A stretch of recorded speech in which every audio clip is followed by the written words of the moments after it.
All right, man. I caught the Wack 100 Blueface interview, a no jumper. I'll link that interview in the description or the source link. If you want to hear him talk about the Nipsey situation, it's around the 36-minute mark. All right.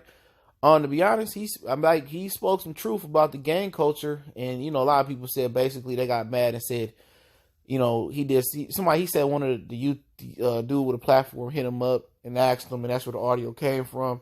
And he said that, he went somewhere else and said exactly what he said on there. He ain't backing down from it, but I think they should just let the man live and just, let him be dead. But he's speaking some facts, that, even the dude from No Jumper, I think his name Adam, didn't know. Like, everybody outside of Southern California don't understand the gang life. All right? For the most part. The casual fan, the rap fan, not the street life fan, and they can't understand the street life. All right, he was saying that the number one killers of Nipsey gang, the Rolling 60s, are the Rolling 60s. All right, and he was saying that basically y'all didn't appreciate Nipsey when he was here, not until he died. And we know in rap that's just the way it go. You know what I'm saying? Once you die in rap, you could be the trashiest rapper of all time.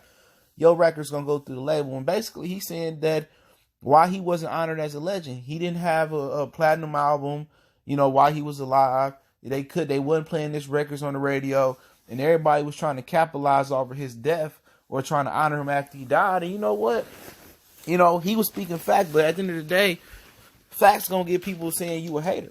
But I really do think he should stop addressing it, to be honest. He said what he got to say and just move on from it. Seriously. You said what you got to say. The average working class person, the average person that go to the plant and work, that work at Starbucks, that work at the AMC, or work in the office building, they can't understand what you saying.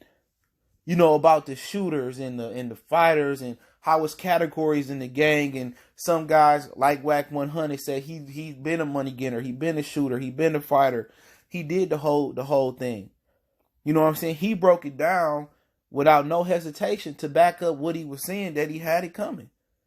When you still in the streets, you know what I'm saying? You just because people say, "Oh man, this Nipsey hustle," they don't care. That when you get money, when you get notoriety, when you starting to rise, that make people hate you even more. People that you think that's on your team, they looking at you funny. They looking at you like, I'm from Detroit. I see it happen all the time. All the star players get took out here. You know what I'm saying? As soon as you start doing good, the hood want to take you under.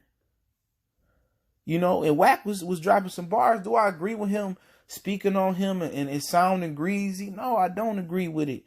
You know what I'm saying? Is he trying to do some damage control and trying to kind of break it down so people can digest what he was saying or comprehend what he was saying? Yeah, he trying to do that, and I get it now. I never really heard the leak audio. I just heard about it. And he said everything that he said on the leak audio, and I get it. I'm close enough to the street. I live in the hood right now. You know what I'm saying? I've been living in the hood my whole life.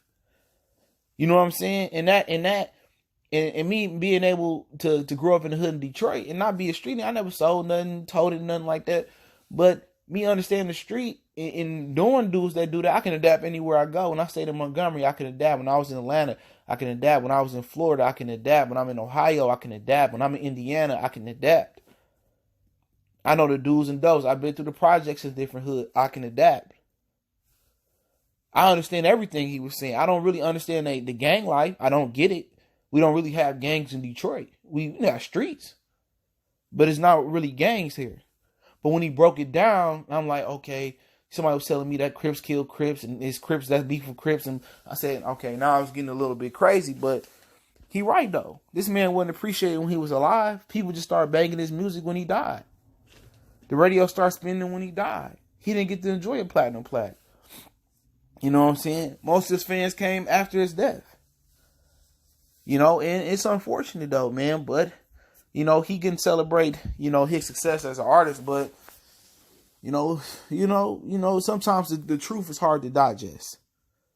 And also with Wax, just his the way he come off, it don't seem sincere. It seems raw. It seems street. It seems like I really don't give a fuck who gonna do something to me. he don't seem like he got the best intentions. Now, in the interview, I felt some sincerity about it. But then again, he just looked as a sleazeball, bro.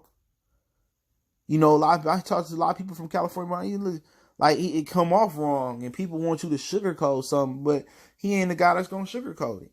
He gonna give it to you. Oh, baby, I like it raw. But I just think he should start touching on the situation. He explained it. He broke it down to the 20,000 degree, and it's over with. Anything after that is just a clout chase. Anything after that is just, you know, for personal gain. If we get to that point, then that is what it is. But I linked the interview in the description. Around the 36-minute mark, he started talking about that situation. So you can let it ride from that point or check out the whole podcast. Don't forget, we on Facebook, Instagram, Twitter. Reach out to the email. If you got business question, query, sponsorship, video request, hit the subscribe button, bell icon button, share the video. Appreciate the love, support. One time for the one time. Goodfellas Sports TV. We gone.